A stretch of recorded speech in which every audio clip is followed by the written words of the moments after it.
শ্রী চৈতন্য মহাপ্রভু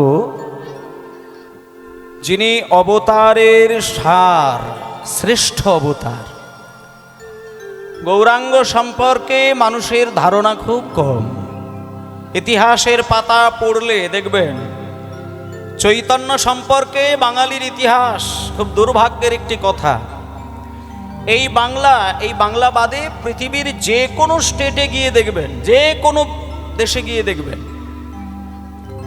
সেখানকার ইতিহাস তাদের দেশের যিনি মহাপুরুষ, যার দ্বারা দেশ গঠন হয়েছে, যার দ্বারা দেশের মানুষ শান্তি পেয়েছেন, তাকে নিয়ে একটা দুটো 10টা পৃষ্ঠা নয়, শত শত পৃষ্ঠা লিখে দিয়ে তাদের দেশের মানুষ তাকে সম্মান দিচ্ছেন।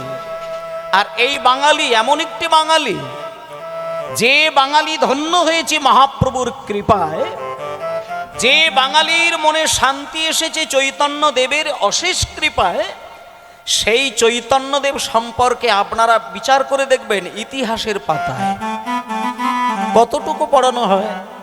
ইতিহাস বই পড়ে খুলে খুলে দেখবেন, ইতিহাস বইগুলো মোটা মোটা হাজার হাজার পৃষ্ঠা দিয়ে তৈরি, কিন্তু চৈতন্য সম্পর্কে একটি পৃষ্ঠা, এক কোণে চৈতন্য সম্পর্কে 2-4টে কথা বলা রয়েছে।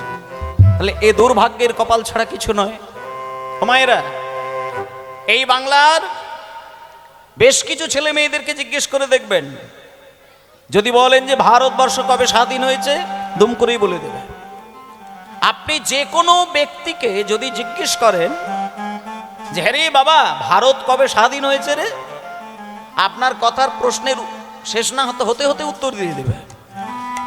কিন্তু 100 জনকে জিজ্ঞেস করে দেখবেন যে চৈতন্য মহাপ্রভুর জন্ম কত সালে রে, আপনি দেখবেন কজন বলতে পারেন। বা চৈতন্য দেবের মায়ের নাম কি, বাবার নাম কি, কোথায় জন্ম নিয়েছিলেন, তিনি কত বছর বয়সে সন্ন্যাসী হয়েছিলেন, কত বছর বয়সে তিনি জগৎ ছেড়েছিলেন, কিচ্ছু পাবেন না।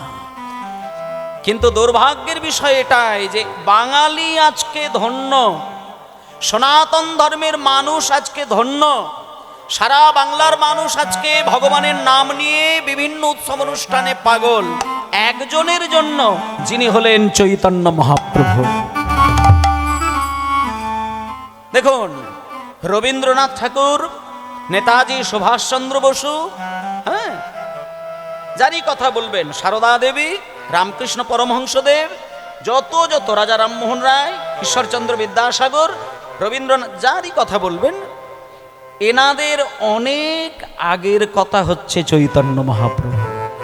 অনেক আগের, অনেক, আজ থেকে প্রায় 550 বৎসর আগে এই বাংলার মাটিকে ধন্য করেছিলেন যিনি আমাদের ছোট্ট ছেলে নিমাই।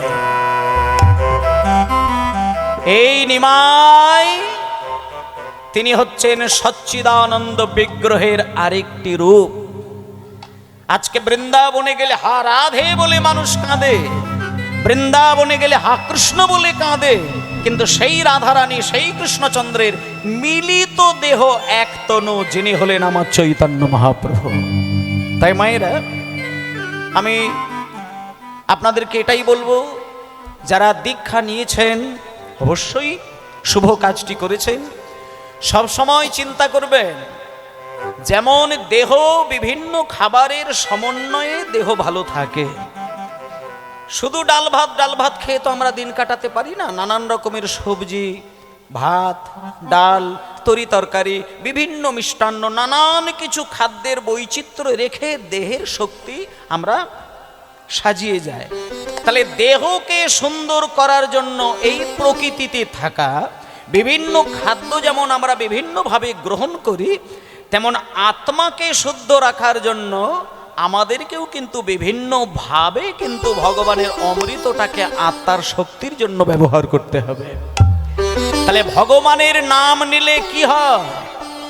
ওই যে বললাম, গাড়ি বাড়ি ধন সম্পত্তি নয়।